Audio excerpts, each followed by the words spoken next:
Hello guys, नमस्कार। Welcome है, स्वागत है आप सभी का फिर से हमारे इस यूट्यूब चैनल पर जिसका नाम है सेजी कंप्यूटर्स। आप देख पा रहे हैं लगातार हमारी क्लासेस, मॉडर्न हिस्ट्री की क्लासेस लगातार जारी हैं।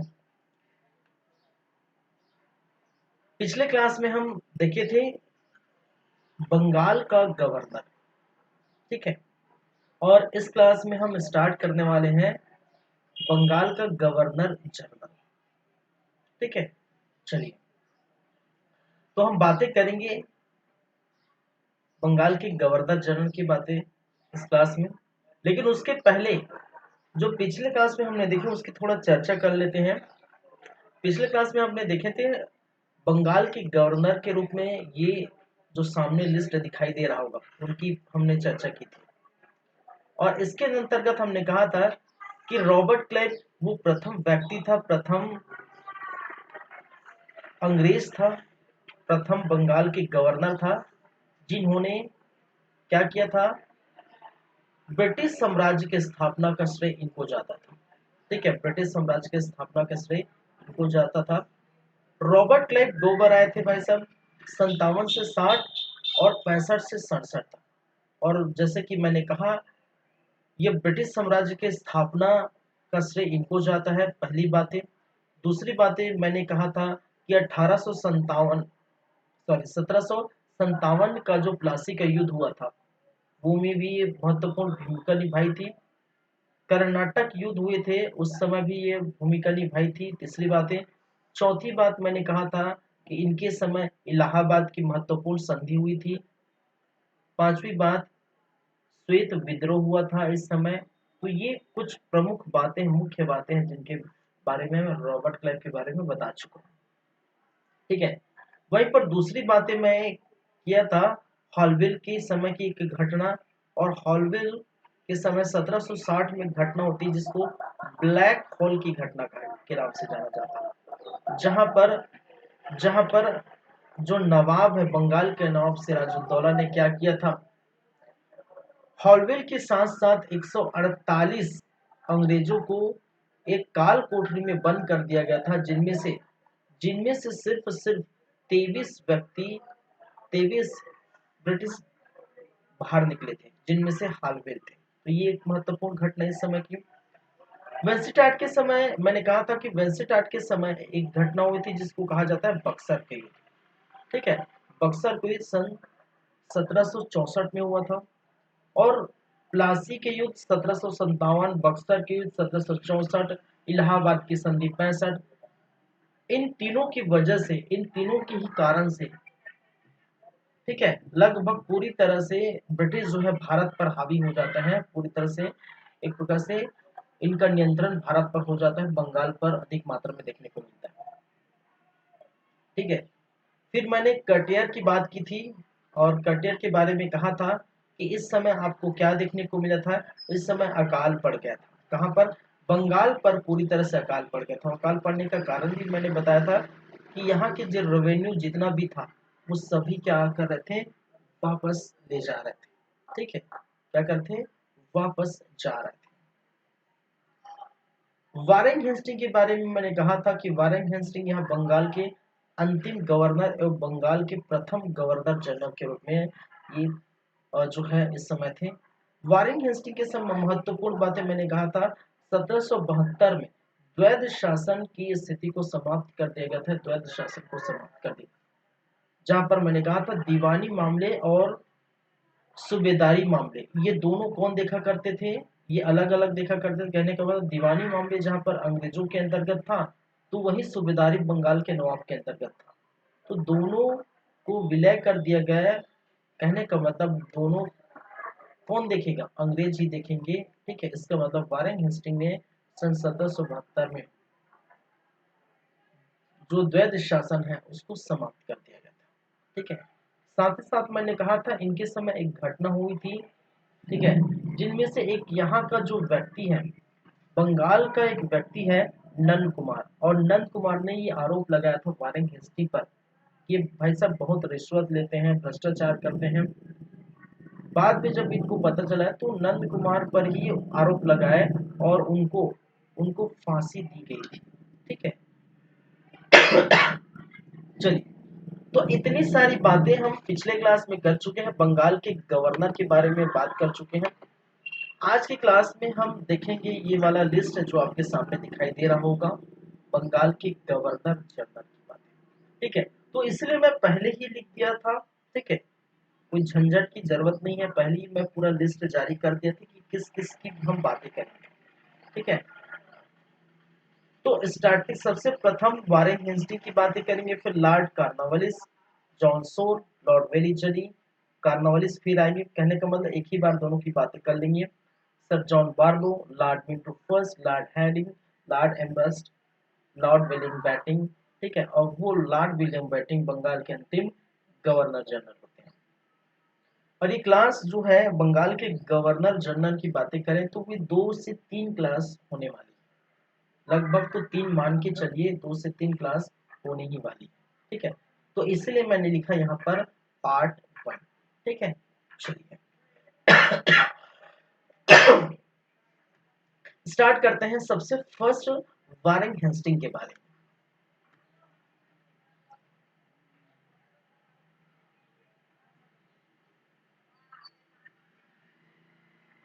वारेन हेस्टिंग, वारेन हेस्टिंग का जो समय रहेगा वो सन 1774 से 85। ठीक है, वारेन हेस्टिंग के समय क्या क्या बातें हैं भाई, इनके समय की कुछ प्रमुख घटनाएं हैं। ठीक है, 2 घटनाओं को मैं थोड़ा डिटेल में जाऊंगा, जैसे जो है 1773 का रेगुलेटिंग एक्ट। ठीक है, रेगुलेटिंग एक्ट, इसको हम पूरा डिटेल में पढ़ेंगे। साथ ही साथ आप देखेंगे सन 1784 इसी के समय, सन 1784 का Pitt's India Act, Pitt's India Act, India Act, ये भी मैं थोड़ा डिटेल में हम बात करेंगे। फिर उसके बाद इनके अंतिम समय में सन 1786 का अधिनियम, अधिनियम, और ये क्या है ये भी हम बातें करेंगे। तो तीनों को मैं अभी फिलहाल लिख देता हूँ, लेकिन तीनों का डिटेल में हम बातें करेंगे। और अन्य क्या है भाई साहब, मैं इसको इस प्रकार से लिख देता हूँ, क्रम वाइज, क्रम नंबर फर्स्ट, क्रम नंबर सेकेंड, क्रम नंबर थर्ड, ये 3 महत्वपूर्ण बातें हम करेंगे। लेकिन उसके पहले कुछ और बातें। तो भारत में भारत में न्यायिक सुधारों का शुरुआत इन्होंने किया है। कुछ कुछ नॉर्मल बातें हम बात कर लें तो भारत में न्यायिक सुधारों का शुरुआत किया है।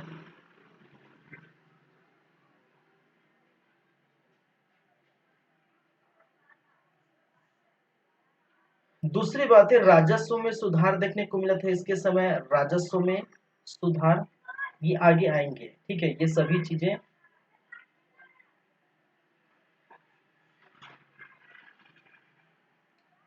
1781 मुस्लिम शिक्षा में सुधार हेतु कोलकाता में मदरसा का स्थापना,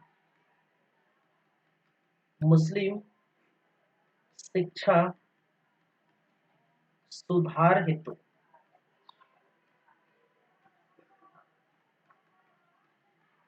कोलकाता में प्रथम मदरसा स्थापित, प्रथम मदरसा स्थापित किसके समय की गई थी, इन्हीं के समय देखने को मिली। इनके समय एक और महत्वपूर्ण घटना, सन 1775 से लेकर 82 तक आपको देखने को मिलेगा प्रथम मराठा युद्ध, प्रथम आंग्ल मराठा युद्ध, आंग्ल मराठा युद्ध। और ये खत्म होता है साल बाई की संधि से, ये आप जानते हैं, ये मैंने पढ़ाया है साल बाई की संधि से। ठीक है, तो जो पढ़ाया उसको फिर से मैं रिपीट नहीं करूंगा, 1882 में हुआ है, आप जाके देख सकते हैं। फिर उसी ये 75 है ना, सन 1775, सन 1775 के बाद हम बात करें तो सन 1780 से लेकर 84 तक इसी के समय हुआ था द्वितीय आंग्ल मैसूर युद्ध। द्वितीय आंग्ल मैसूर युद्ध, मैसूर युद्ध। ठीक है,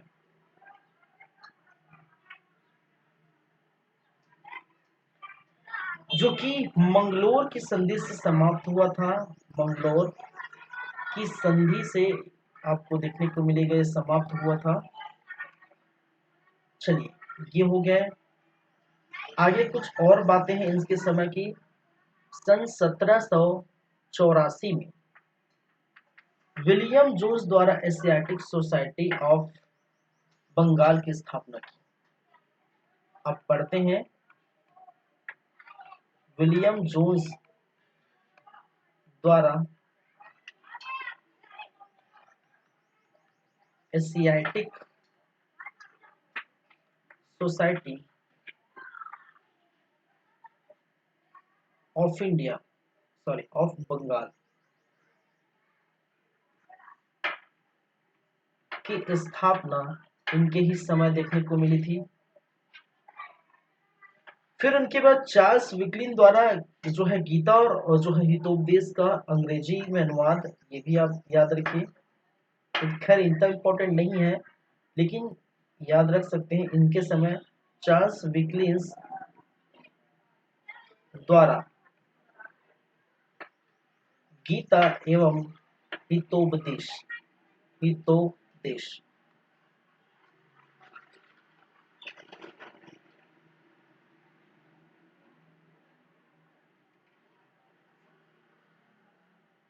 का अंग्रेजी में अनुवाद।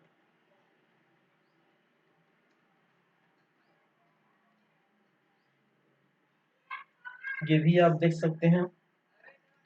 साथ ही साथ अभिज्ञान शाकुंतला का अंग्रेजी में अनुवाद।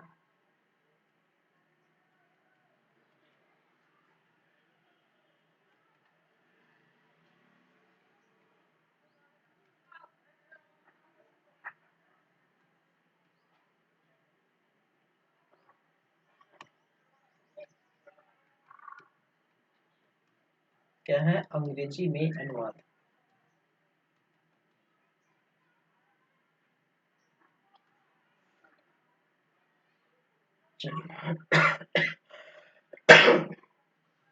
ठीक है, तो ये कुछ बातें थी किसके समय की? वारेन हेस्टिंग के समय की।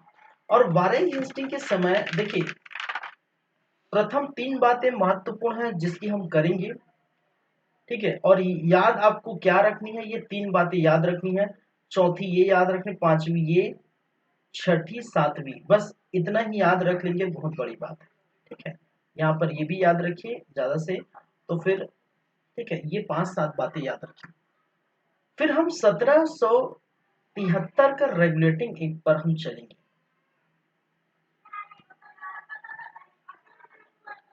1773 का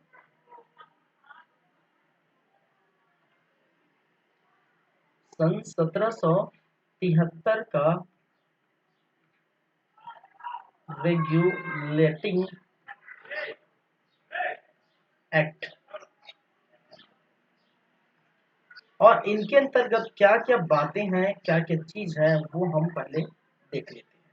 ठीक है, तो पहली बात, इस रेगुलेटिंग एक्ट के तहत, पहली बात मैं करने जा रहा हूं, इस रेगुलेटिंग एक्ट के तहत प्रथम एक्ट ऐसा है, ठीक है, ब्रिटिश संसद द्वारा पारित किया गया ऐसा प्रथम एक्ट है जहां पर ईआईसी को कंट्रोल किया गया था।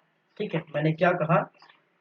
प्रथम ऐसा एक्ट, ऐसा अधिनियम, ऐसा एक्ट या अधिनियम जिससे ईआईसी, ईआईसी कहने का मतलब east India company, east India company को क्या किया गया है, नियंत्रित किया गया था, नियंत्रित एवं नियमित किया गया था।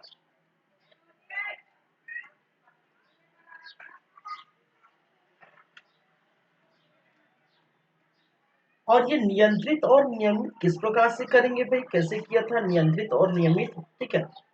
देखिए यहां पर अगर मैं बातें करूं इंग्लैंड में क्या होता है, ठीक है,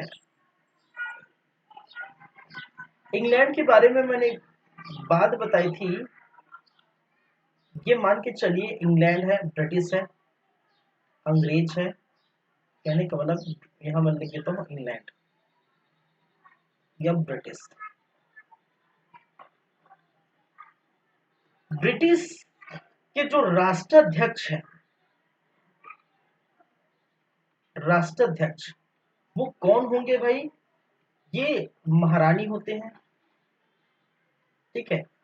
और यहां पर याद रखिए इसी ब्रिटिश में आपको क्या देखने को मिलेगा, एक प्राइवेट कंपनी है, ठीक है, प्राइवेट कंपनी थी, एक क्या थी, प्राइवेट कंपनी। और उस प्राइवेट कंपनी का नाम जो है वो क्या था, ईआईसी, ईस्ट इंडिया कंपनी, जो मर्चेंट की कंपनी थी ईस्ट इंडिया कंपनी। और इसी ईस्ट इंडिया कंपनी की स्थापना आप जानते हैं 1599 में देखने को मिला था। और 1600 में 31 दिसंबर 1600 में महारानी के द्वारा एक रॉयल आदेश पारित करके क्या किया गया था, भेजा गया था कहां पर भाई सब, भारत भेजा गया था, किसके लिए, व्यापार करने के लिए, क्या करने के लिए, व्यापार करने के लिए भारत भेजा गया था। और आप जानते हैं यहां पर हम स्थिति देख चुके हैं, बंगाल पर क्या हो रहा है, ये क्या है, ये क्या है भाई, बंगाल। और बंगाल की स्थिति कैसी है अभी, अभी स्थिति परिस्थिति कैसी है, यहाँ पर प्लासी का युद्ध जीत चुके हैं, सन 1757 का प्लासी का युद्ध जो है खत्म हो चुका है, जीत चुके हैं, ठीक है। प्लासी के युद्ध के साथ सन 64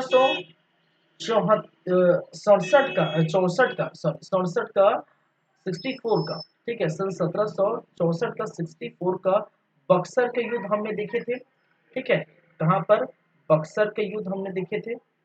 और बक्सर के युद्ध के बाद हम बात की थी किसकी भाई साहब, इलाहाबाद की संधि, इलाहाबाद की संधि, ठीक है। तो क्या स्थिति है बंगाल पर, भारत पर क्या स्थिति है कि बंगाल पर पूरी तरह से नियंत्रण हो चुका है, क्योंकि वारेन हेस्टिंग ने पहले ही सन 1772 में द्वैध शासन समाप्त कर दिए थे, द्वैध शासन समाप्त। तो मेरे बताने का मतलब क्या है कि बंगाल पर प्लासी के युद्ध के बाद, ठीक है, बक्सर के युद्ध के बाद, इलाहाबाद की संधि 1665 के बाद और 1772 में द्वैध शासन समाप्त करने के बाद बंगाल पर पूरी तरह से नियंत्रण अंग्रेजों का हो जाता है, कहने का मतलब। और यहाँ पर किसका माना जाएगा, किसका माना जाएगा, ईआईसी का माना जाएगा, समझेगा मेरी बातें। ईआईसी जहां इनका हेड क्वार्टर कहाँ था भाई, मद्रास में था, हेड क्वार्टर कहाँ था ईआईसी का, मद्रास में था। और जो है ईआईसी क्या कर रही थी, बंगाल से बहुत ही ज्यादा रेवेन्यू और जो है क्या कर कलेक्ट कर रही थी, बंगाल से बहुत ही ज्यादा रेवेन्यू कलेक्ट कर रही थी। और यहाँ आप देखेंगे ब्रिटिश संसद को ये नामंजूर थी। अरे भाई साहब, अब ये क्या कह दिए, ये क्या कह दिए कि नामंजूर, क्यों, ब्रिटिश संसद कहीं ना कहीं ईआईसी से जलती थी, जलती थी, कहने का मतलब है ईआईसी के पास बहुत सारा पैसा आ गया था, बहुत सारा रेवेन्यू आ गया था, क्योंकि बंगाल पर, इसके पहले हमने बात की थी, ठीक है, बंगाल पर ही सेना रखे जा सकते हैं। और इस सेना का खर्चा कौन उठा रहा है, यहाँ के नवाब भी उठा रहे हैं, ठीक है, वहीं से पूरा रेवेन्यू जो है कलेक्ट कर रहे हैं ईआरसी, तो पैसा खुद जा ही नहीं रहा, वापस पैसा आ ही रहा है। इतने सारे जो है रेवेन्यू हो गया, इतना ज्यादा पैसा हो गया, वो कहा जाता है ब्रिटिश सरकार अब चाहती है, उनको अब क्या लग गया है, बोलते हैं ना, ठीक है, सक्सेस मिलने के बाद जो है जलन सी होती है, वैसे ब्रिटिश संसद को एक जलन सी हुई और उन्होंने सोचा कि हम क्या करेंगे, ईआरसी पर थोड़ा से लगाम लगाएंगे। ईआरसी पर क्या लगाएंगे भाई साहब, थोड़ा से लगाम लगाएंगे। और लगाम कैसे लगाएंगे, ब्रिटिश संसद और ईआईसी के बीच एक मध्यता की बात करते हैं। कहने का मतलब ब्रिटिश संसद ने क्या किया, रेगुलेटिंग एक्ट 1773 लाया और इस रेगुलेटिंग एक्ट के तहत उन्होंने एक मंडल की स्थापना कर दी। ठीक है, एक किसकी स्थापना कर दी, निदेशक मंडल की स्थापना कर दी, निदेशक मंडल। और उस निदेशक मंडल को हम कहते हैं कोर्ट ऑफ डायरेक्टर्स। क्या कहते हैं, court of directors, court of directors. अब कोर्ट ऑफ डायरेक्टर क्या करेगा भाई साहब, कोर्ट ऑफ डायरेक्टर कंट्रोल करेगा ईआईसी को। क्या करेगा, ईआईसी पर लगाम लगाएगा, ईआईसी पर कंट्रोल करेगा। ठीक है, क्योंकि ब्रिटिश संसद ने ये पारित कर दिया सन 1773 का रेगुलेटिंग एक्ट, इसके तहत निदेशक मंडल की स्थापना की गई, कोर्ट ऑफ डायरेक्टर्स की स्थापना कर दी गई और यही कोर्ट ऑफ डायरेक्टर्स क्या करेगा, ईआईसी पर लगाम कसेगी, लगाम लगाएगा। ठीक है, चलिए, और साथ ही साथ ये पहली चीज है। चलिए, दूसरी बात है, कंपनी की, जब देखिए कंपनी का जो अधिकार है, अधिकार, कंपनी का जो अधिकार है वो 20 वर्षों के लिए बढ़ाया गया। 20 वर्षों के लिए क्या किया, बढ़ाया गया। ठीक है, पहले देखिए कंपनी क्या कर रही थी, जब व्यापार करने के लिए स्टार्टिंग में गई थी तो महारानी एलिजाबेथ प्रथम द्वारा क्या किया गया था कि आप व्यापार करिए, आपके लिए 15 वर्षों का क्या था, एकाधिकार है। एकाधिकार, एकाधिकार समझते हैं ना, अधिकार और एकाधिकार में फर्क होता है। ठीक है, अधिकार मैं बोलूं तो, अगर बोलूं गार्डन में घूमने का अधिकार है, अगर गार्डन में घूमने का अधिकार है, ठीक है, रोड पे चलने का अधिकार है, ठीक है, तो ये किसका अधिकार है, ठीक है, सभी जो है जितने भी व्यक्ति, सबको अधिकार है, कोई भी जा सकता है गार्डन में, कोई भी रोड पे टहल सकता है। लेकिन अगर मैं बात करूं कि इस प्रॉपर्टी पर या इस स्थान पर किसी का एकाधिकार है, एकाधिकार मतलब उसके अलावा कोई और वहां पर अधिकार प्राप्त नहीं कर सकता। समझ रहे मेरी बातें। तो 1600 में महारानी एलिजाबेथ ने क्या किया था, 15 वर्षों का एकाधिकार ईआईसी को सौंप दिया था कि ब्रिटिश के सिर्फ ईआईसी कंपनी ही भारत पर जाके व्यापार करेगी। ठीक है, और उसी व्यापार को बाद में क्या किया गया, उसी व्यापार को 20 वर्षों के लिए इनका जो है व्यापार है, ठीक है, शासन, कंपनी का जो शासन है, ठीक है, कंपनी का जो शासन है वो 20 वर्षों के लिए क्या किया, बढ़ा दिया। अब कंट्रोल कौन कर रहा है, मैंने क्या कहा, कंट्रोल कौन कर रहा है, कंट्रोल कौन कर रहा है, वो कोर्ट ऑफ डायरेक्टर्स। ठीक है, कोर्ट ऑफ डायरेक्टर्स। ठीक है,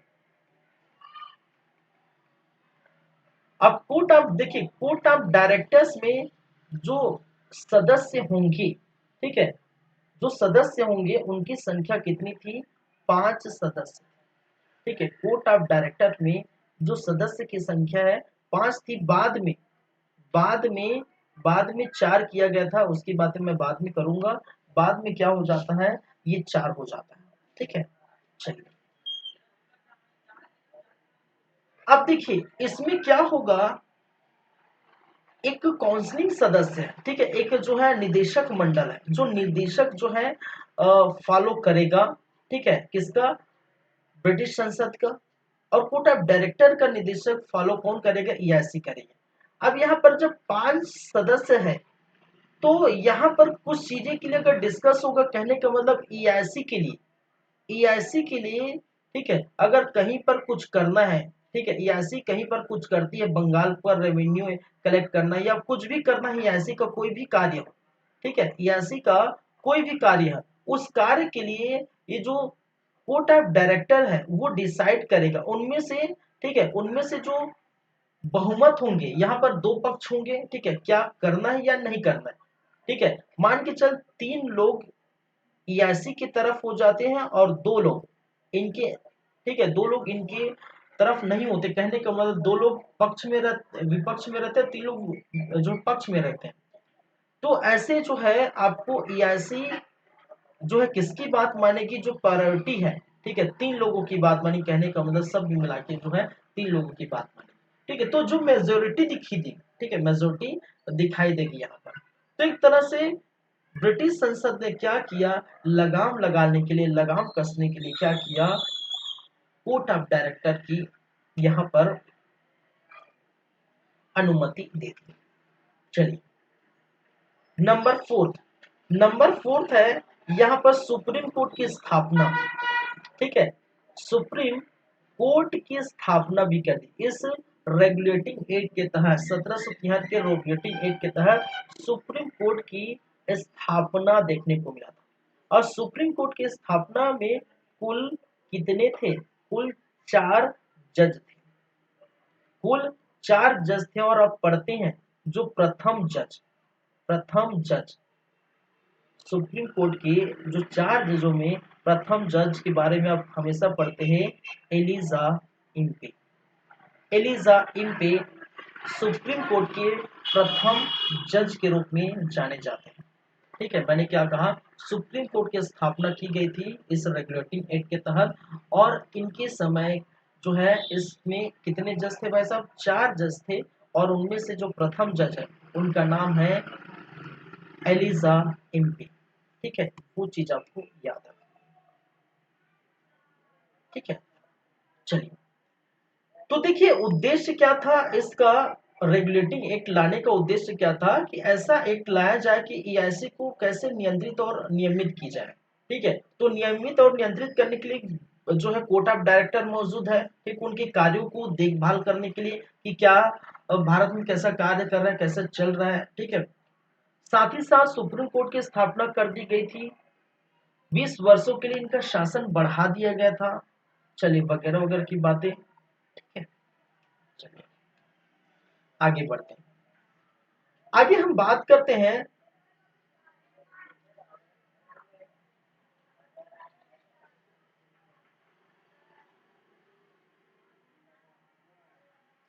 चलिए एक चीज और यहाँ पर, इसी रेगुलेटिंग एक्ट के तहत, इसी इसी इसी एक्ट के तहत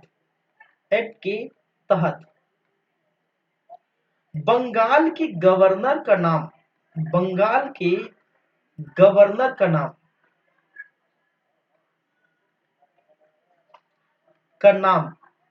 बदल कर क्या कर दिया, बंगाल का गवर्नर जनरल कर दिया, बंगाल का क्या कर दिया, गवर्नर जनरल कर दिया। इसका मतलब क्या है, अब ये इस रेगुलेटिंग एक्ट के तहत 73 में, क्योंकि 73 में कौन आएगा, ठीक है, 73 में आपको देखने को मिलेगा, 73 के बाद 74 में कौन आएगा, वारेन हेस्टिंग, क्योंकि 73 में ही रेगुलेटिंग एक्ट पारित कर दिया गया था। और इस रेगुलेटिंग एक्ट के तहत जो बंगाल की गवर्नर का जो पोस्ट है, उस बंगाल के गवर्नर की पोस्ट को बदल कर बंगाल का गवर्नर जनरल कर दिया। तो ये क्या है भाई, बंगाल का गवर्नर और बंगाल के गवर्नर जनरल में क्या डिफरेंट है, तो ये तो अलग ही हो गया है, ठीक है, अलग ही हो गया कि नहीं, अरे भाई सब अलग नहीं हुआ, बंगाल के गवर्नर कहे और बंगाल के गवर्नर जनरल कहे मतलब एक ही है। लेकिन शब्दों में फेर इसलिए किया गया था क्योंकि इस समय अगर ब्रिटिश की बात करें, ठीक है, ब्रिटिश की बात करें तो इस समय आपको देखने को मिले कंपनी की 3 प्रेसिडेंसी थी, 3 प्रेसिडेंसी। एक था आपका मद्रास प्रेसिडेंसी, एक था दूसरा आपका बॉम्बे प्रेसिडेंसी, और एक था आपका बंगाल प्रेसिडेंसी।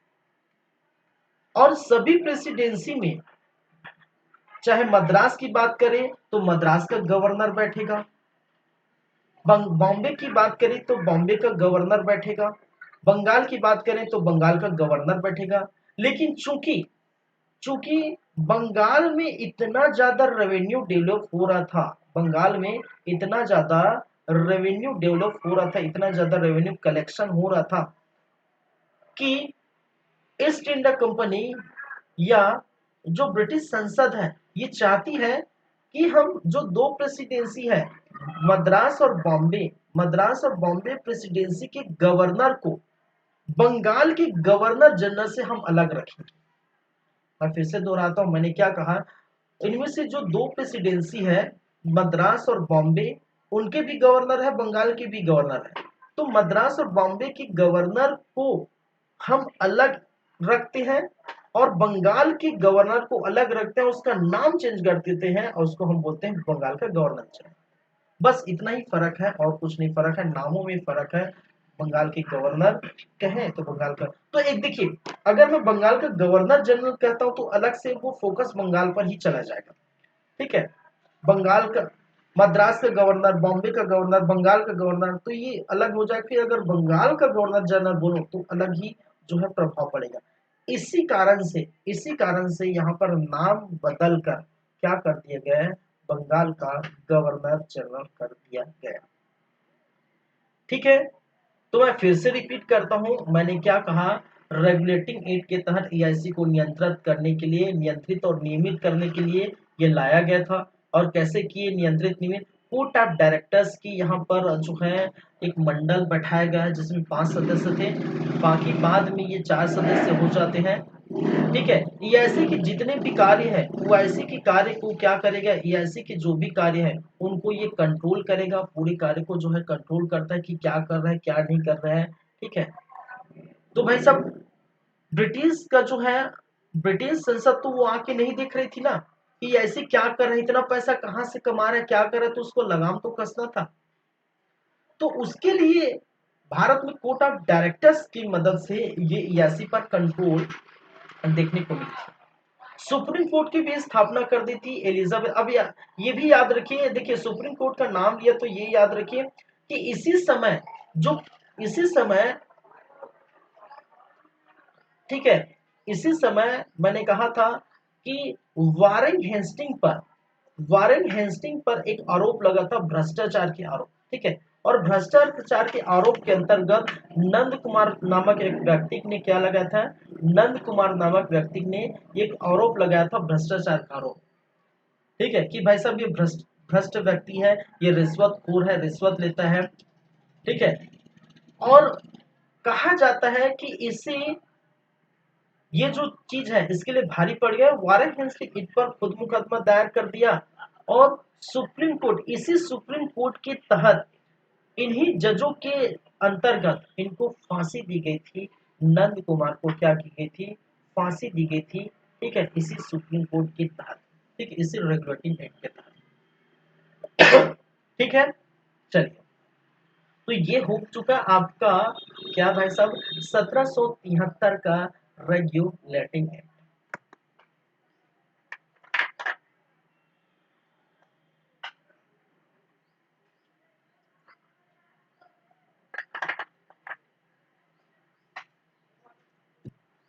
चलिए, अब बात करते हैं 1784 का, 1784 का पीस इंडिया। देखिए ये सारी बातें अब संविधान में भी पढ़ेंगे।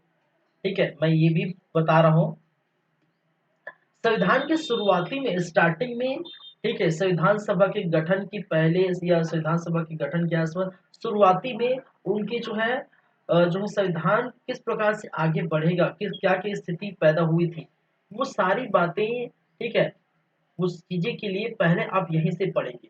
1773, 84, 86, ठीक है, फिर 93, फिर आपको देखने को मिला 1909 का भारत में जब आएगा 1909, 1919, 1935, ये सारे अधिनियम, ये सारे एक्ट आप पढ़े, ठीक है। चूंकि मुझे यहाँ पर मुझे उस गवर्नर के बारे में बताना है और उनके समय होने वाले कार्य के बताना। जब मैं ये चीजें नहीं बताऊंगा तो आपको समझ में नहीं आएगा कि भारत में क्या चल रहा है, ठीक है। तो रेगुलेटिंग एक्ट मुझे बताना जरूरी था। अगर मैं रेगुलेटिंग एक्ट नहीं बताता तो आपको कैसे पता चलता किस प्रकार से जो है यहाँ पर लगाम कसी जा रही है एआईसी पर। तो एआईसी की क्या स्थिति है, ब्रिटिश संसद क्या स्थिति है, ये सभी आप पढ़ें, ठीक है। तो वो तो आप पढ़ेंगे, ठीक है। चलिए, 1784 का पीस्ट इंडिया एक्ट, ठीक है, पीट्स इंडिया एक्ट।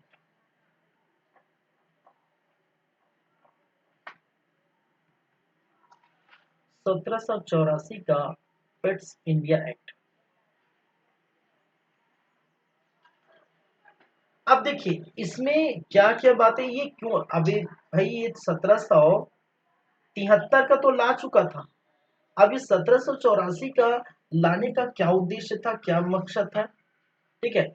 तो उनके उद्देश्य को अगर समझे, इनका क्या उद्देश्य था, तो उद्देश्य मात्र इतना था कि भाई साहब, बोर्ड ऑफ जो कोर्ट ऑफ डायरेक्टर्स है वो अपनी कार्य अच्छे से नहीं कर रही, ठीक है। तो कहने का मतलब है 1773 के रेगुलेटिंग एक्ट, रेगुलेटिंग एक्ट के दोषों को दूर करना, दोषों को क्या करना है, दूर करना। और दोषों का दूर कैसे किया जाए, ये दोष क्या थे, पहली बात तो दोष क्या है, कहने का मतलब क्या दोष है इसको पहले जान लेते, तभी तो उसको दूर करेंगे। अरे भाई बीमारी क्या है उसको तो पहले जान लोगे ना, कि टाइफाइड हुआ है, मलेरिया हुआ है, खांसी हुआ है, तपेदिक हुआ है, पेचिस हुआ है, तभी तो दवाई गोली देंगे क्या, नहीं ना, ठीक है ना। तो दोष क्या है वो पहले जान लेते हैं। तो दोष क्या है, दोष इतना है कि जो जो कोर्ट ऑफ डायरेक्टर्स है, कोर्ट ऑफ डायरेक्टर्स, और कोर्ट ऑफ डायरेक्टर्स जो है 1773 का रेगुलेटिंग एक्ट में जो कोर्ट ऑफ डायरेक्टर्स है, उनको कहा गया था कि भाई साहब आप ईआईसी के कार्य को कंट्रोल करें, ईआईसी के कार्य को क्या करें, कंट्रोल करें। लेकिन यहाँ पर देखने को मिल रहा था कि जो छोटे छोटे कार्य थे, ठीक है, ये तो कार्य को कंट्रोल कर रहे थे, ईआईसी के कार्य को क्या करते, कंट्रोल कर रहे थे। लेकिन जो ईआईसी के जो छोटे छोटे कार्य थे, ठीक है, जो छोटे बहुत कार्य थे, छोटे छोटे कार्य, उसको कंट्रोल नहीं कर पाए थे, कहने का मतलब पूरी तरह से नियंत्रण नहीं कर पाया। कोर्ट ऑफ डायरेक्टर्स जो है पूरी तरह से नियंत्रण नहीं कर पाया। और जब नियंत्रण नहीं कर पाया तो ब्रिटिश क्या करेगा, ब्रिटिश क्या करेगा, ब्रिटिश क्या करेगा, ब्रिटिश का जो संसद है वो संसद ने पारित कर दिया, ठीक है, उस संसद ने क्या किया, पारित कर दिया, और पारित कानून पारित कर दिया सन 1774 का, 74 का ईस्ट इंडिया, ठीक है, का क्या, पेट्स इंडिया। और एक्ट के द्वारा इस एक्ट के द्वारा क्या किया गया, अब एक और जो है बोल सकते हैं सरकार की जो संस्था है, ठीक है, खुद सरकार की संस्था तैयार हो गई भारत पर। पहले तो वो जो है प्राइवेट कंपनी का निदेशक मंडल बनाया गया था, ठीक है, निदेशक मंडल कौन था, वो जो है कोर्ट ऑफ डायरेक्टर्स। अब इस सरकार की खुद संस्था क्या करेगी भारत में, क्या करेगी, कोर्ट ऑफ डायरेक्टर को मैनेज करेगी, और वही कोर्ट ऑफ डायरेक्टर ईआईसी को मैनेज करेगी। समझ रहे मेरी बातें, मैंने क्या कहा। अब इसके अंतर्गत बोर्ड ऑफ कंट्रोल का जो है एक जो है बनाया गया, ठीक है, ये जो है क्या है, ब्रिटिश का एक संस्था है। Board of control. ठीक है, क्या बनाया गया भाई साहब, बोर्ड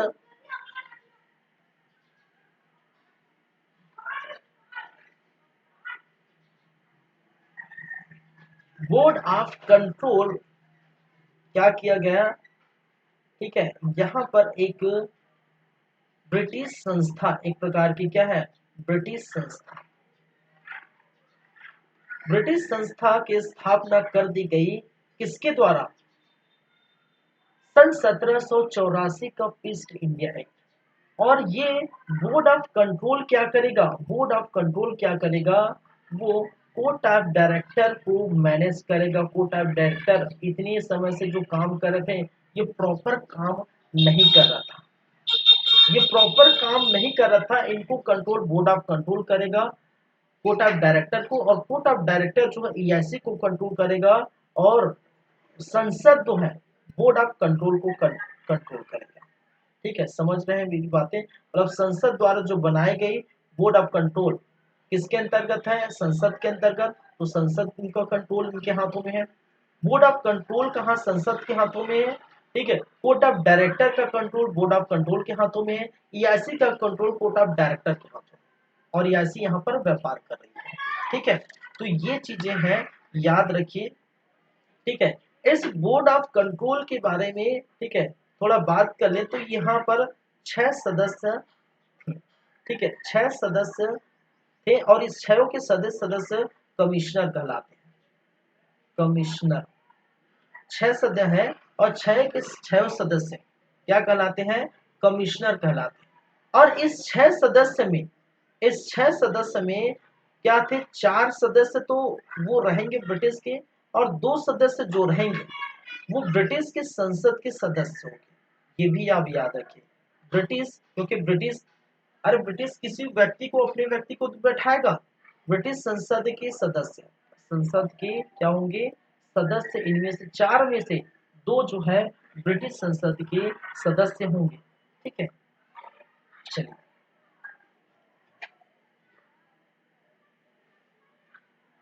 इन सभी 6 लोगों को, ठीक है, इन सभी 6 लोगों का नियुक्ति, ठीक है, इस सभी 6 लोगों की जो नियुक्ति है वो कौन करेगा, यहाँ का राष्ट्राध्यक्ष, राष्ट्राध्यक्ष।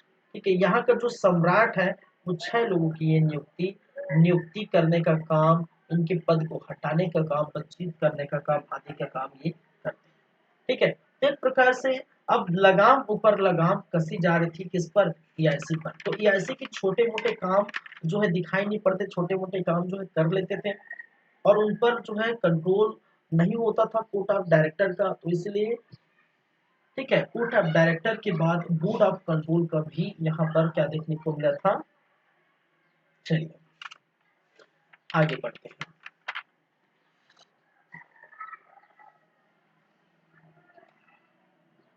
अब देखिए,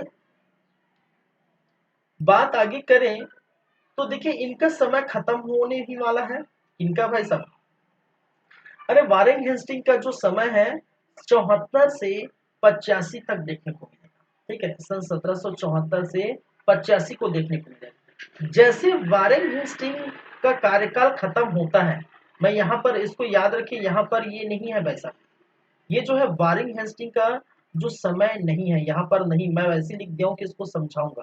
ठीक है, क्योंकि 85 में खत्म हो गया है, 86 में, ठीक है, ये इसका नहीं है, याद रखिए।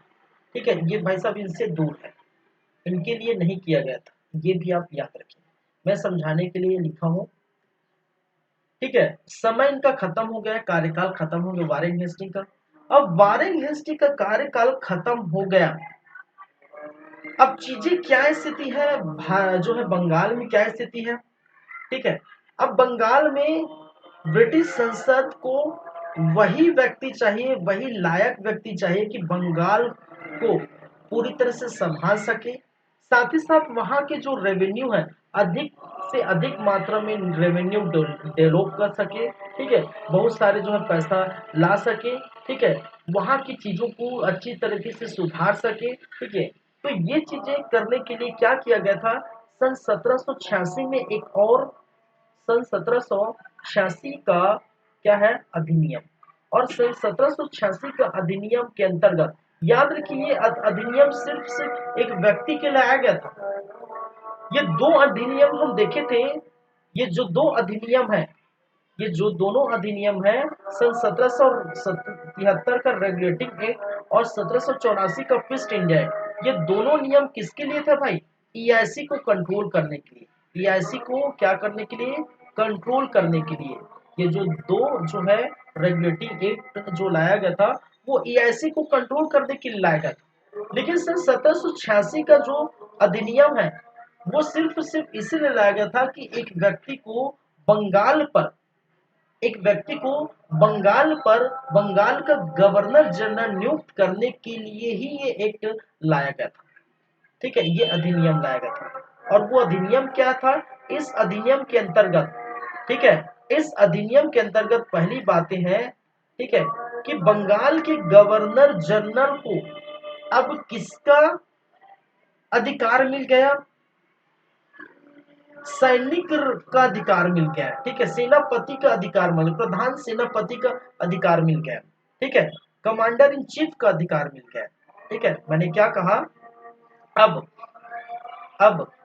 बंगाल के, याद रखिए, बंगाल के गवर्नर गवर्नर जनरल को, बंगाल के गवर्नर जनरल को, ठीक है, commander in chief, commander in chief, commander in chief का अधिकार, या कमांडर इन चीफ, या ये जिसको कहा जाता है प्रधान सेनापति, प्रधान सेनापति, कमांडर या चीफ,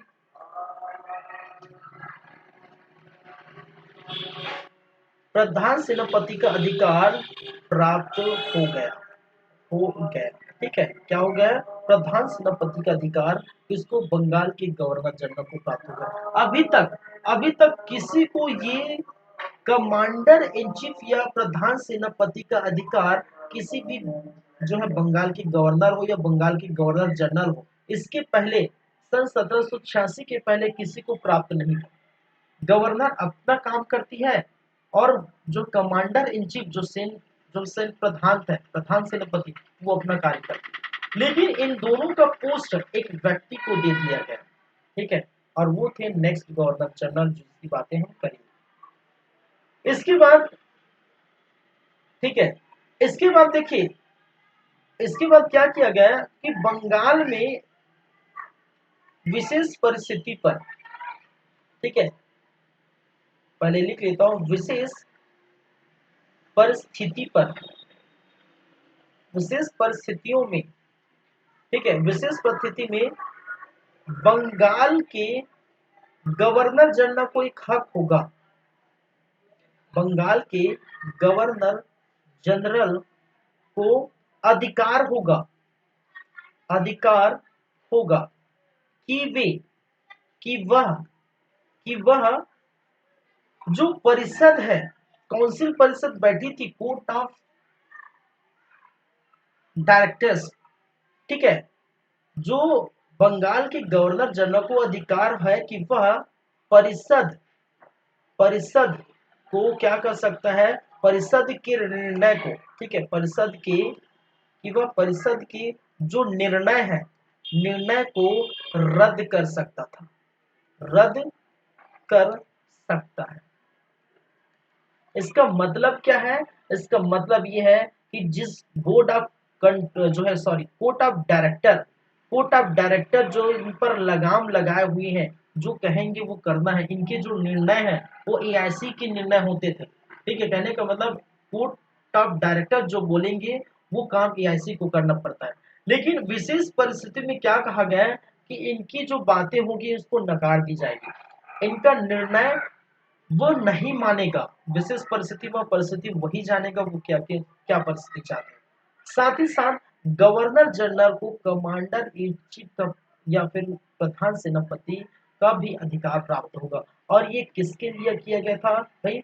ये किया गया था, ये दोनों जो बातें हैं, ठीक है, कहने का मतलब ये 86 का अधिनियम सिर्फ सिर्फ इकलौते एक व्यक्ति के लाया गया था, और वो व्यक्ति कौन है? वो है लॉर्ड कॉर्नवालिस। एक व्यक्ति है जिसका नाम है लॉर्ड कॉर्नवालिस, और लॉर्ड कॉर्नवालिस के लिए, ठीक है, ये दोनों, ठीक है, दोनों शर्तें किसके लिए थे? दोनों शर्तें किसके थे भाई? Lord Cornwallis. कहा जाता है कि लॉर्ड कॉर्नवालिस को बहुत बुलाया गया था। भारत का, कहने का मतलब बंगाल का गवर्नर जनरल बनाने के लिए उनको आमंत्रित किया गया था, ठीक है। और कहते हैं कि ब्रिटेन जो है, ब्रिटेन के समय, ठीक है, ब्रिटेन जो है, देखिए ब्रिटेन तो भारत में ही नहीं है, हर वो जगह वो अलग अलग कई देशों में उन्होंने अपना जो शासन संभाले। तो ब्रिटेन के साथ लॉर्ड कॉर्नवालिस बहुत समय से, लंबे समय से जो है जुड़े हुए थे। और लॉर्ड कॉर्नवालिस जो है ब्रिटेन का जो है एक प्रकार से बोलते हैं ना, विश्वास पात्र, विश्वास पात्र व्यक्ति था। कौन? Lord Cornwallis. और लॉर्ड कॉर्नवालिस ने कहा था कि अगर मैं बंगाल का गवर्नर जनरल बनता हूं तो मेरी दो शर्तें हैं। और वो शर्तें क्या है? कि अगर मुझे गवर्नर जनरल बना दे रहे हैं तो प्रधान सेनापति का अधिकार भी मुझे प्राप्त होगा। पहली बात है। दूसरी बात है, अगर मैं गवर्नर जनरल बन रहा हूं, अगर ऐसी स्थिति आए कि मुझे परिषद की निर्णय नहीं माननी होगी तो उसको मैं टाल सकता हूँ। ये बातें कही गई थी लॉर्ड कॉर्नवालिस को, और इसीलिए सन 1786 का अधिनियम और इसी एक व्यक्ति के लाया गया था, एक गवर्नर जनरल के लाया गया था, ठीक है। इसका मतलब क्या है कि इसके बाद, वारेन हेस्टिंग के बाद हम देखने वाले हैं लॉर्ड कॉर्नवालिस। और आप जानते हैं लॉर्ड कॉर्नवालिस का जो समय है, ठीक है, वारेन हेस्टिंग का समय देख लिए 85 तक, लॉर्ड कॉर्नवालिस का समय है जैसे ये जो है इस जो है 86 का अधिनियम आता है, उसके बाद 86 में ही ये बनते हैं, 86 से 93, फिर 1805 में आपको देखने को मिलता है। 86 से 93 बनते हैं, 1805 में इनको फिर से बुलाया जाता है, ठीक है। और उसके बाद कहा जाता है कुछ समय के बाद ही इनका देहांत हो जाता है। याद रखिए लॉर्ड कॉर्नवालिस एक इकलौते इंसान है, इकलौते गवर्नर जनरल है, ठीक है, इकलौते गवर्नर जनरल है जो जिनका देहांत कहाँ हुआ था? भारत में हुआ था, और यहाँ पर इनकी समाधि बनाई गई थी गाजीपुर में। गाजीपुर नामक स्थान पर यहीं पर इनकी समाधि बनाई गई थी। किसका? Lord Cornwallis. ठीक है, चलिए बात करते हैं इनके बारे में।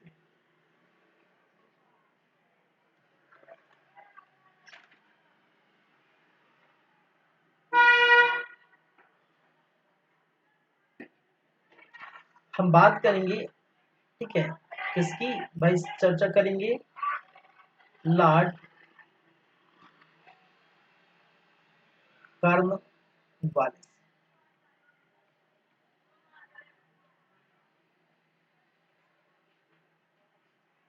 लॉर्ड कॉर्नवालिस जिनका समय का सन 1786 से लेकर सन 1793 एवं 1805, ये दोनों को मैं एक साथ लिख देता हूँ क्योंकि मैं अलग अलग से बात नहीं करूंगी कि 1805 में क्या किया, ठीक है।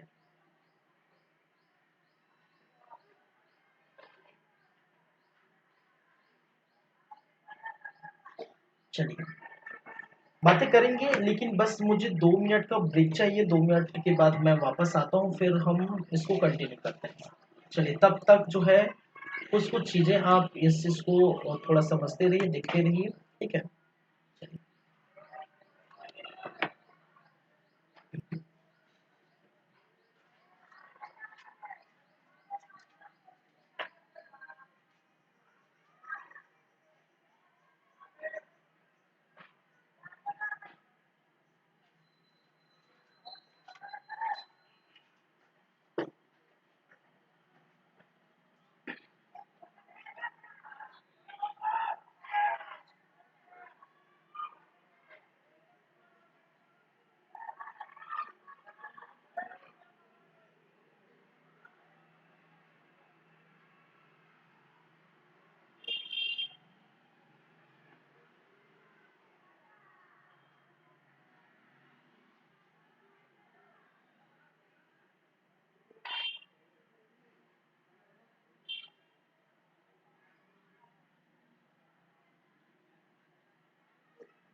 चलिए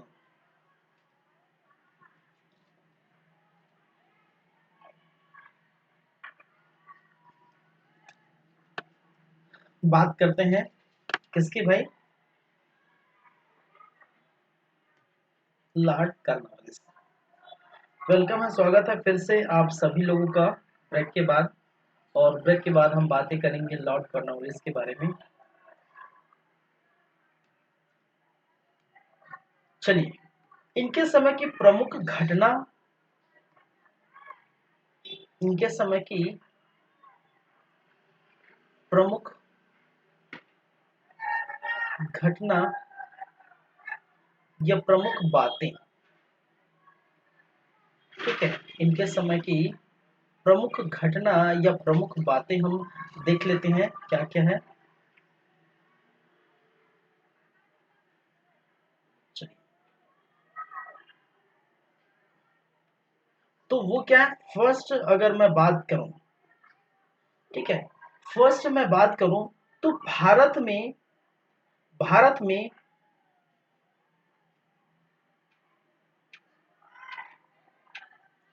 सिविल सेवा का जनक किनको कहा जाता है? सिविल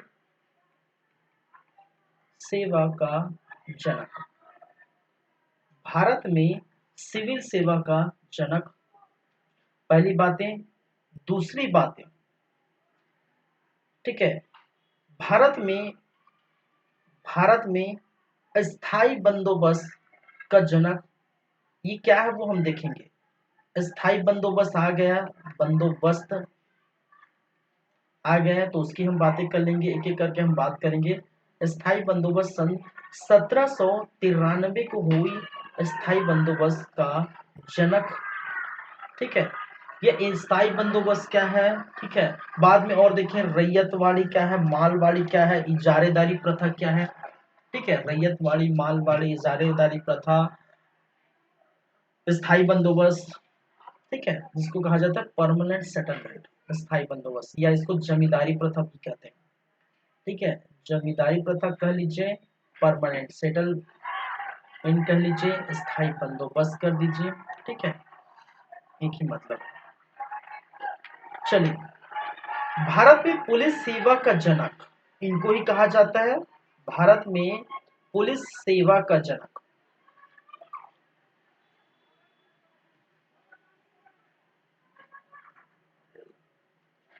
याद रखिए, ब्रिटिश में जब पुलिस सेवा नहीं थी, पुलिस नहीं थी, ठीक है, उस समय से ही, जब ब्रिटिश में से जो है पुलिस व्यवस्था नहीं थी, उसके पहले ही भारत में पुलिस व्यवस्था ला दी गई थी। किसको कहा जाता है पुलिस सेवा का जनक? Lord Cornwallis. फिर हम बातें करेंगे कॉर्नवालिस संहिता, क्या है कॉर्नवालिस संहिता। और कॉर्नवालिस संहिता क्या है? बहुत सारे चीजों को, ठीक है, कॉर्नवालिस संहिता का निर्माण 1773, सॉरी 93, 93 का निर्माण इनको एकदम देखने को मिला था, ठीक है। ये हम बातें करेंगे जब तब अच्छे से। फिर उनके बारे में दूसरा हम बात करें तो दूसरे नंबर पर पृथक्करण का सिद्धांत भी इसने लाया था। पृथक्करण का सिद्धांत, ठीक है, पृथक्करण का सिद्धांत, और ये क्या है ये भी हम बातें करेंगे। छठे नंबर पर तृतीय आंग्ल मैसूर युद्ध, ये मैं बातें कर चुका हूं, ठीक है। तृतीय आंग्ल मैसूर युद्ध, मैसूर युद्ध की बातें करेंगे, ठीक है। 1790 से लेकर 92 ये हो चुका था ना। और इसमें श्रीरंगपट्टम की संधि हुई थी, श्रीरंगपट्टम की संधि, ठीक है। इनके बारे में आप जो है नोट में आप लिख सकते हैं, ठीक है। ये तो खैर महत्वपूर्ण तथ्य है, महत्वपूर्ण बातें हैं, ठीक है। मैंने क्या कहा, इनके बारे में एक नोट में आप नीचे लिख सकते हैं कि प्रथम, ठीक है, प्रथम एकमात्र जो है, एकमात्र गवर्नर जनरल, जनरल जिसकी समाधि भारत के गाजीपुर में थी। में भारत में बनी या भारत में है, जो भी है भारत में है या भारत में बनी जो भी है। और ये कहाँ है भाई साहब? ये गाजीपुर में, गाजीपुर में। और एक इनकी मृत्यु जो हुई थी, इनकी मृत्यु हुई थी वो हुआ था कब? 1805 में। ये डेट देख रहे हैं, ठीक है, ये 1805 में ही हुआ था। और 1805 में ही, ठीक है, इनकी जो समाधि भाई उस समय बनाएंगे, ठीक है, उसी समय बनाएंगे, ठीक है। तो इसकी समाधि जो है गाजीपुर में देखने को मिला था, ठीक है। और एकमात्र गवर्नर जनरल थे जिनकी समाधि भारत में है, कहने का मतलब कहाँ है? गाजीपुर में है, ठीक है। इनकी मृत्यु हुई थी 1805। दूसरी बार जब बन के आए थे तो कुछ देर तक ये रहे, उसके बाद इनकी मृत्यु हो गई। तो प्रमुख घटना या प्रमुख बातें में हम बात करेंगे भारत के सिविल सेवा का जनक जो है, इनके बारे में इनको कहा जाता है। तो सिविल सेवा की हम बारे में हम बात करेंगे। स्थायी बंदोबस्त, ठीक है, तो स्थायी बंदोबस्त के बारे में हम क्या करेंगे? बातें करेंगे, ठीक है। तो चलिए फिर एक एक करके हम जो है बातें करते हैं। सबसे फर्स्ट, ठीक है, सिविल सेवा।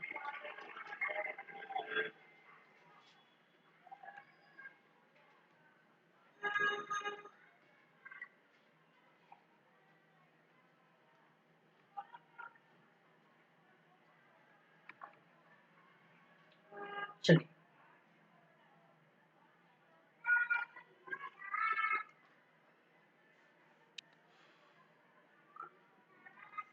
चलिए सिविल सेवा से देखिए, सिविल सेवा अब जो है आप जानते हैं, अब संघ लोक सेवा आयोग यूपीएससी हो गया, ठीक है, जिसका एग्जाम जो है आप देते हैं, ठीक है। सिविल सेवा क्या करते थे? जिला स्तर पर, उस समय देखिए जिला स्तर पर सिविल सेवा, जिला स्तर पर किसकी जो है जिला स्तर पर जो पद होंगे, सिविल सेवा का जिला स्तर पर जो पद होगा वो क्या होगा? वो कलेक्टर का होगा, आप जानते हैं, ठीक है, कलेक्टर का होगा। ये जो है कलेक्टर का जो पद है जिला स्तर पर सबसे प्रथम पद होगा। हालांकि कलेक्टर के पद की जो है चीजें स्टार्टिंग में वारेन हेस्टिंग में देखने को मिली थी, ठीक है, वारेन हेस्टिंग के समय कलेक्टर के पद के बारे में देखने, लेकिन पूरी तरह से अगर सिविल सेवा का एक बोलते हैं पूरा जनक बोल सकते हैं, तो वो कौन होगा? वो होगा आपका लॉर्ड कॉर्नवालिस, ठीक है। चलिए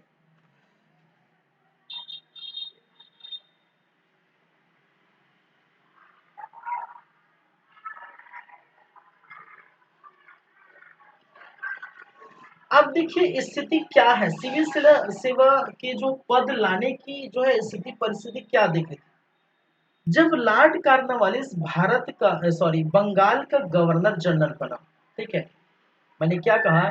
जब लॉर्ड कार्नवालिस बंगाल का गवर्नर जनरल बना, तो गवर्नर जनरल बनने के बाद यहाँ जो लोग थे, ठीक है, यहाँ जो पद में थे, उनको देखने को मिले कि ये जो लोग वो भ्रष्टाचार कर रहे थे, रिश्वत ले रहे थे, रिश्वतखोर थे, ठीक है, ठीक है। यहाँ के जो लोग थे जिस पोस्ट में थे, तो क्या करते?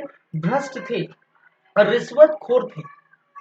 तो सिविल सेवा के माध्यम से जिला स्तर पर कलेक्टर की नियुक्ति की गई थी। और कलेक्टर को क्या कहा गया था? कलेक्टर को क्या कहता? भाई साहब आप क्या करिए, इस सिविल सेवा के माध्यम से कलेक्टर की नियुक्ति हो गई, ठीक है, और कलेक्टर को हम क्या करेंगे? वेतन देंगे, ठीक है। और वेतन तो लेगा भाई साहब, लेगा कि नहीं? और वेतन कैसे देंगे? वेतन वेतन कितना होगा? वेतन हम देंगे 1500 प्रति माह, ठीक है, 1500 प्रति माह।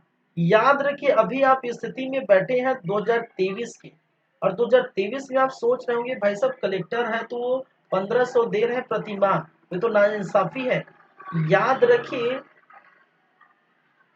उस समय, उस समय जो छोटे मोटे क्लर्क भी हुआ करते थे, उस समय बड़े बड़े पोस्ट भी हुआ करते थे, ठीक है।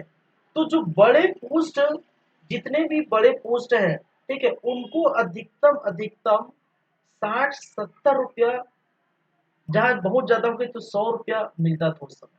वो तो बहुत बड़ी बात है। हम किस समय की बात कर रहे हैं? ठीक है, हम बात कर रहे हैं इस दौर की। ठीक है, 86 से 93, और वो भी 1700। अभी 1800, 1900, 2000, 2000, ये 23 चल रहा है। ठीक है, तो जब 1793 के आसपास की बातें कर रहे थे, उस समय ये वैल्यू जो है बहुत ज्यादा है। ठीक है, अभी लाखों में जाएगा। ठीक है, ये वैल्यू उस समय कलेक्टर को क्या किया गया था? कलेक्टर को वेतन, यहाँ पर जिला स्तर पर कलेक्टर की नियुक्ति की गई थी सिविल सेवा के जरिए, और वेतन दिया गया था 1500 प्रति माह वेतन देने को कहा गया था। साथ में आपको एक और चीज देंगे, साथ में क्या देंगे? आपको देंगे, ठीक है, प्लस 1% रेवेन्यू ऑफ बंगाल। ठीक है, 1% रेवेन्यू, 1% रेवेन्यू। ठीक है, 1% जो है रेवेन्यू भी आपको देंगे।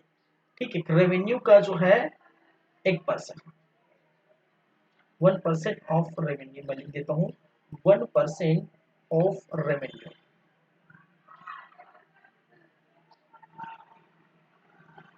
रेवेन्यू जितना आप डेवलप करेंगे, रेवेन्यू आप जितना कलेक्ट करेंगे, ठीक है, उस रेवेन्यू का आपको क्या दिया जाएगा भाई साहब? उस रेवेन्यू का 1% दिया जाएगा। ठीक है, अब ये भाई साहब इतना क्यों कर रहे हैं?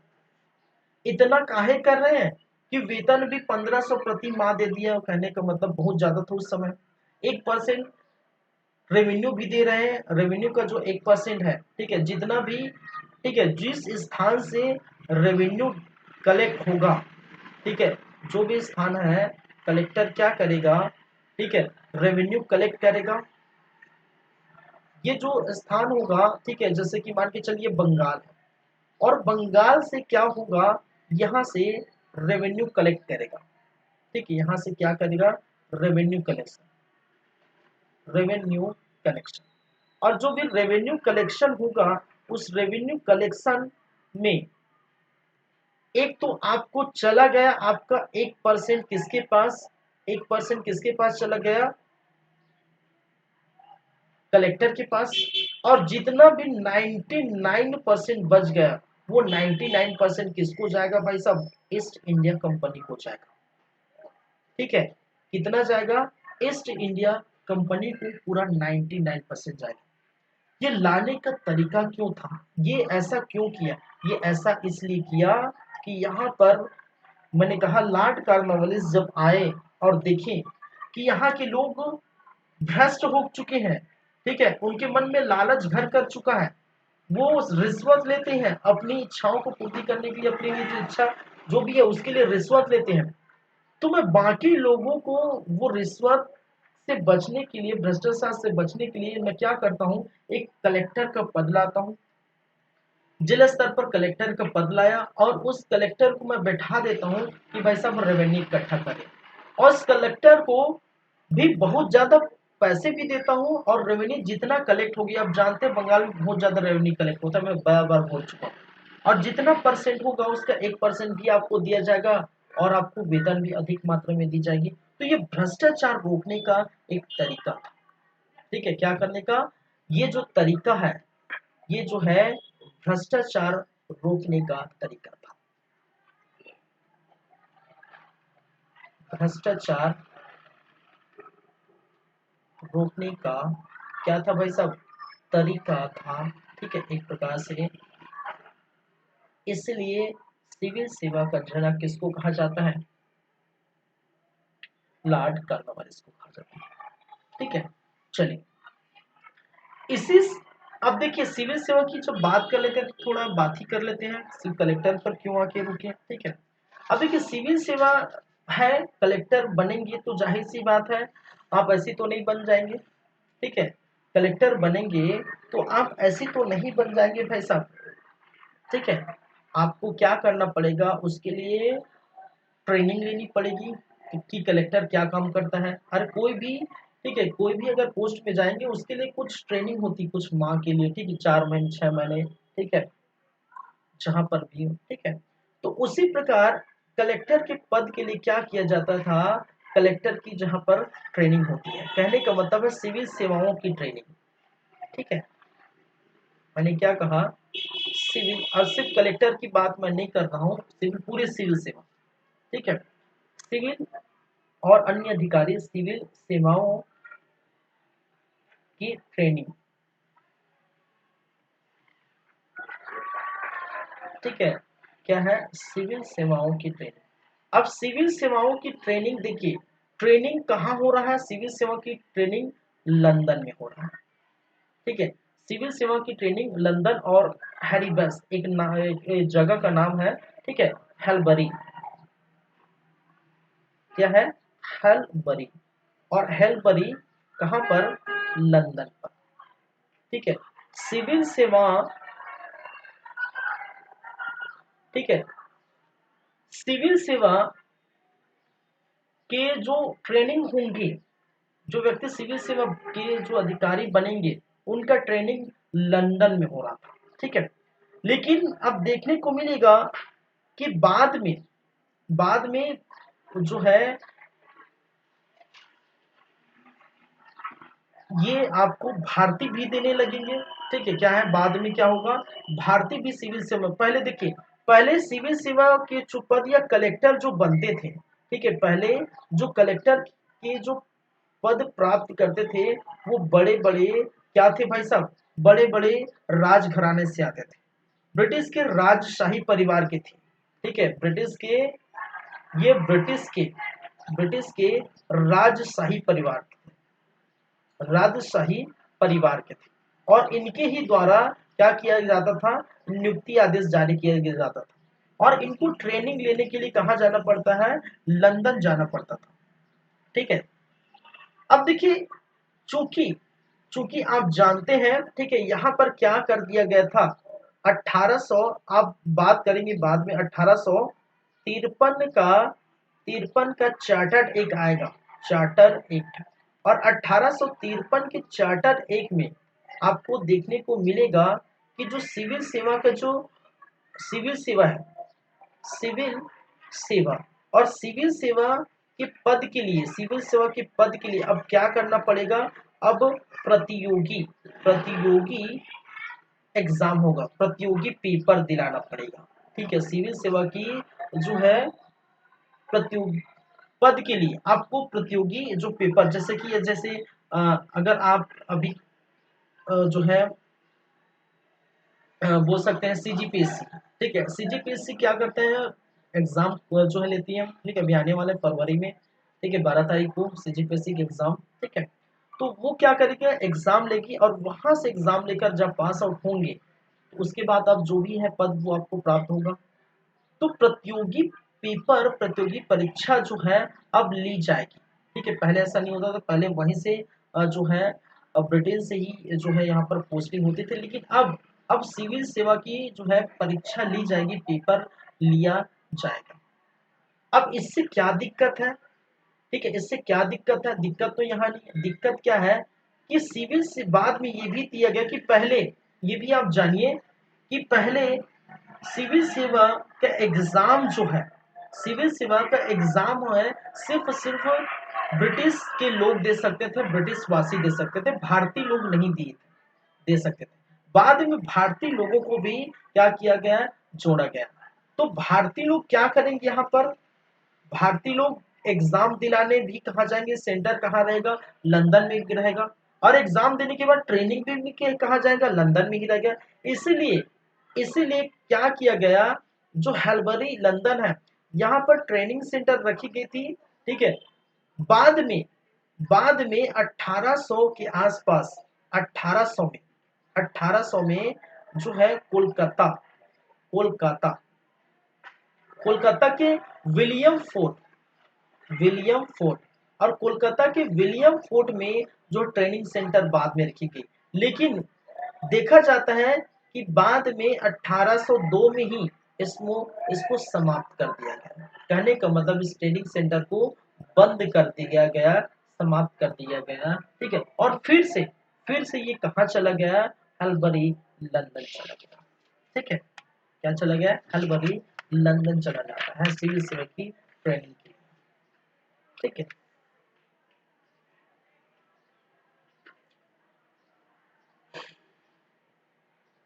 अब देखिए ये क्या हो रहा था, सिविल सेवा की परीक्षा पहले कौन दे रहे थे, मैंने क्या कहा, सिविल सेवा की परीक्षा पहले जो है ब्रिटिश दे रहे थे। ठीक है, पहले क्या दे रहे थे भाई सब, ब्रिटिश दे रहे थे। अब क्या होने लगे, भारतीय देने लगे। ठीक है, अब सिविल सेवा की परीक्षा जब भारतीय देने लगे तो ब्रिटिश के जो है, ठीक है, बोल सकते हैं उनके, वो तो पहले से ही ऐसी ऐसे लोग हैं भाई, जलनखोरी समझते हैं ना, अरे भाई जलनखोरी समझते हैं ना। ठीक है, कि भारतीय लोग, उनको लग रहा था पहले भारतीय लोगों में कोई दम नहीं है, अरे उनको भी मौका दे देंगे, चलो कोई दिक्कत नहीं, वो पढ़ा लिखा थोड़ी, दम नहीं है। लेकिन जब भारतीय लोगों को भी, भारतीय व्यक्तियों का भी क्या हो रहा था, भारतीय स्टूडेंट्स का भी यहाँ पर सिलेक्शन हो रहा था लगातार। ठीक है, जब भारतीयों का लगातार सिलेक्शन देखने को मिला था तो क्या किया गया, भारतीय की जो उम्र सीमा है, ठीक है, जो उम्र सीमा है जो है उनको घटा दी गई। ठीक है, मैक्सिमम जो उम्र सीमा है, ठीक है, जैसे यहाँ पर अब छत्तीसगढ़ में अब बात करें, छत्तीसगढ़ में तो किसी भी प्रकार से आप जो है क्या होंगे, 40 वर्ष के जो होंगे तो वो आप दे सकते हैं। ठीक है, 40 वर्ष है तो वो दे सकते हैं। जैसे अब जो फोर्स में जाएंगे तो 25 वर्ष, 28 वर्ष, ठीक है, रहता है। एसएससी में भी 25-30 वर्ष रहता है। कुछ कुछ कैटेगरी को उसमें इंक्लूड किया जाए तो 2 वर्ष 3 वर्ष का जो आपको छूट रहता है, 5 वर्ष का छूट रहता है, वो अलग बात थी।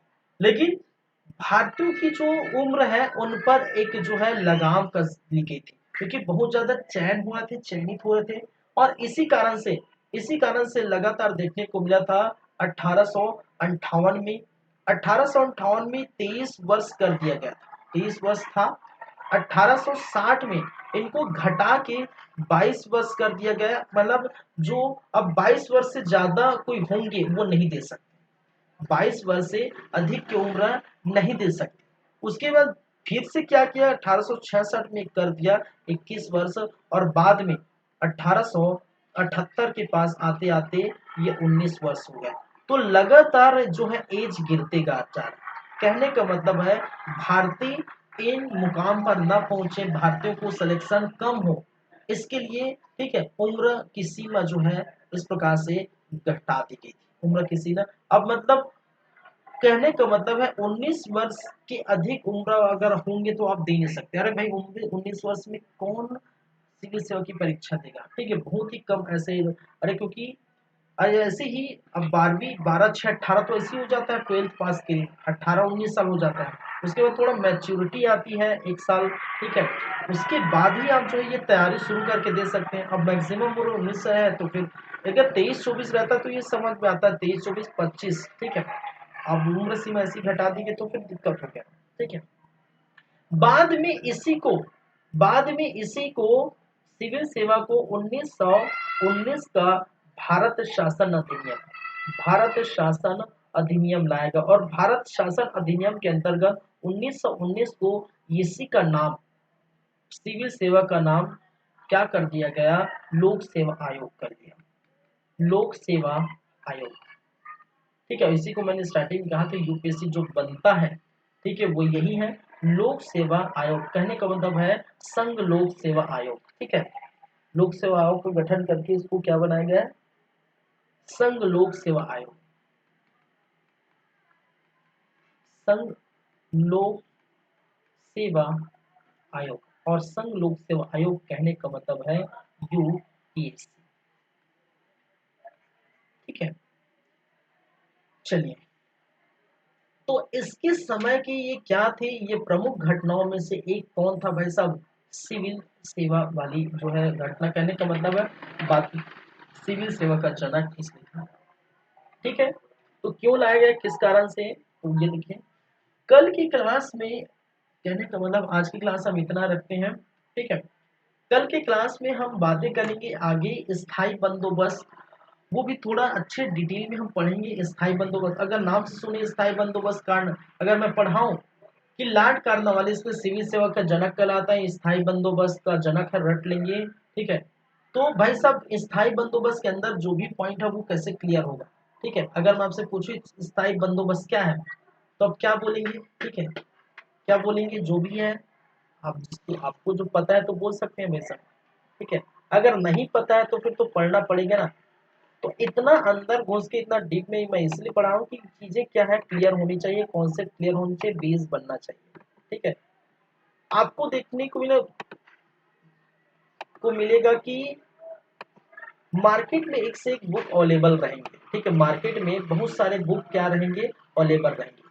और बुकों में भी डायरेक्ट ऐसे लिखा गया हो, आपको जो मजेदार कलरफुल नोट्स देखकर मजा आता है, ठीक है। लेकिन उस मजेदार कलरफुल नोट्स में जो है लाइन बाय लाइन जो लिखा जाता है उसमें मजा आता है, वो ऐसे ही लिखा होगा जैसा मैं लिखा हूँ, इसके प्रमुख घटना ये फलाना ढिकाना जो भी है।